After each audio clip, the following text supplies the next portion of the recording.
Saudara terkasih, selamat pagi, salam jumpa lagi dalam Sabda Siap Saji, Rabu 12 Agustus 2020. Marilah berdoa dalam nama Bapa dan Putra dan Roh Kudus. Amin.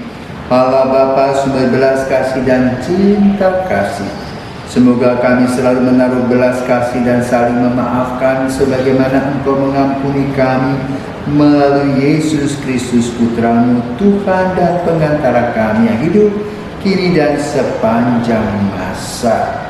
Amin. Tuhan bersamamu dan bersama rohmu. Inilah Injil Yesus Kristus menurut Matius. Dimuliakanlah Tuhan. Sekali peristiwa Yesus bersabda kepada murid-muridnya, apabila saudara berbuat dosa, tegurlah dia di bawah 4 mata. Jika ia mendengarkan nasihatmu, engkau telah mendapatnya kembali.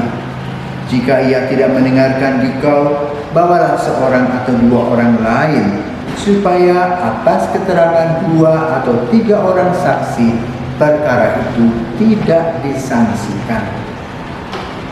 Jika ia tidak mau mendengarkan mereka, sampaikanlah soalnya kepada jemaat.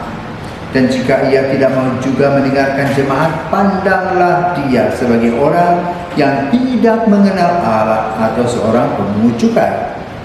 Aku berkata kepadamu, sungguh apa yang kalian ikat di dunia ini akan terikat di surga, dan apa yang kalian lepaskan di dunia ini akan terlepas di surga. Dan lagi aku berkata kepadamu, jika 2 orang di antaramu di dunia ini sepakat meminta apapun, permintaan mereka itu akan dikabulkan oleh Bapa-Ku yang di surga. Sebab di mana ada 2 atau 3 orang berkumpul demi nama-Ku, Aku hadir di tengah-tengah mereka. Demikianlah Injil Tuhan. Terpujilah Kristus. Saudara-saudara terkasih, relasi seseorang dengan seorang teman merupakan gambaran kita sebagai makhluk sosial. Ketika kita bersama-sama mempunyai visi dan misi yang sama, maka perjalanan relasi kita aman-aman saja.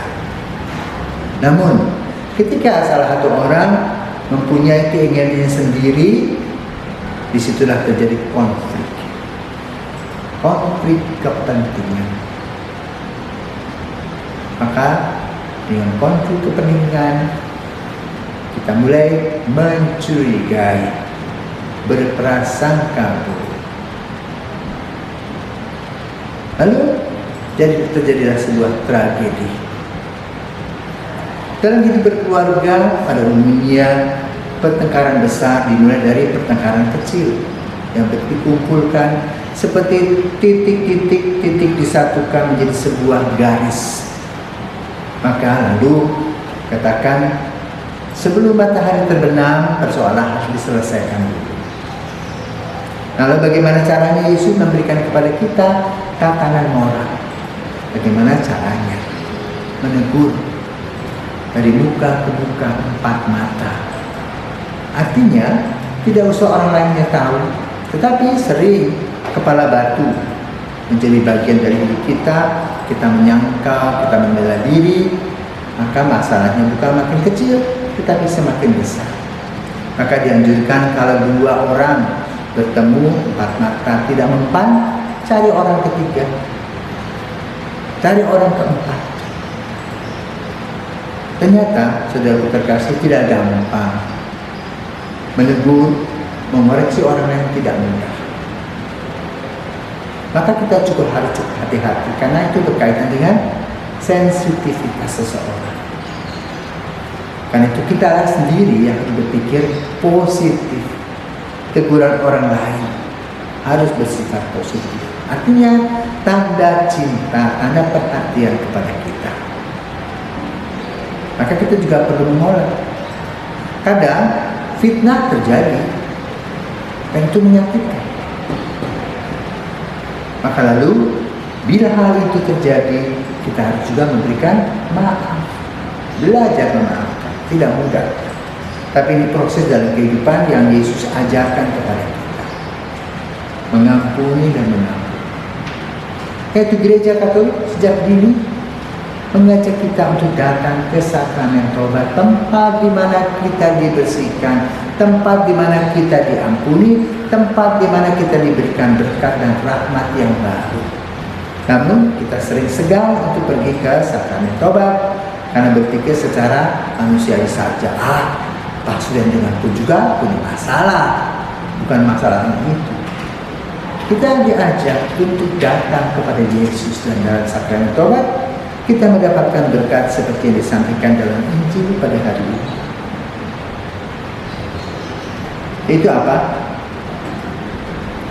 Apa yang kalian lepas di dunia akan terlepas di surga. Apa yang terikat di dunia akan terikat di surga. Maka sakramen tobat merupakan sakramen yang luar biasa, di mana kita membawa tumpukan dosa dan kita pulang dengan lega. Karena itu saudara terkasih, mari kita belajar untuk saling memaafkan. Memaafkan berarti kita memahami dan mengerti tentang orang lain. Lihatlah latar belakang dan juga luka-luka batinnya. Atau juga boleh katakan ada juga pori-pori sindrom yang tersisa sehingga bisa terjadi hal-hal negatif muncul. Tetapi yang paling penting dan utama adalah kita mulai dengan diri kita sendiri berpikir positif. Apapun kata orang, berpikirlah positif. Dan kita, biarpun kita boleh katakan difitnah dengan tanda petik, kita belajar untuk memahami orang. Jangan kita terpancing dengan membuat lagi sudah ada api tambah bensin. Tapi kita harus menenangkan diri menghadapi persoalan-persoalan. Sama seperti kita datang ke dalam sakramen tobat, kita menyatakan diri sebagai orang berdosa, mohon ampun dengan kerendahan hati, dan kita mendapat berkat yang baru. Karena itu gunakanlah kita sebagai seorang Katolik, gunakan sarana yang diberikan oleh gereja, sarana yang diberikan oleh Yesus kepada kita agar kita senantiasa dibersihkan, sehingga kita selalu berpikir positif. Terima kasih untuk saudara-saudara telah memberikan kritik-kritiknya secara sosial. Itu fraternal correction yang berguna bagi pertumbuhan iman, bagi pertumbuhan jiwa kita, bagi pertumbuhan kita sendiri.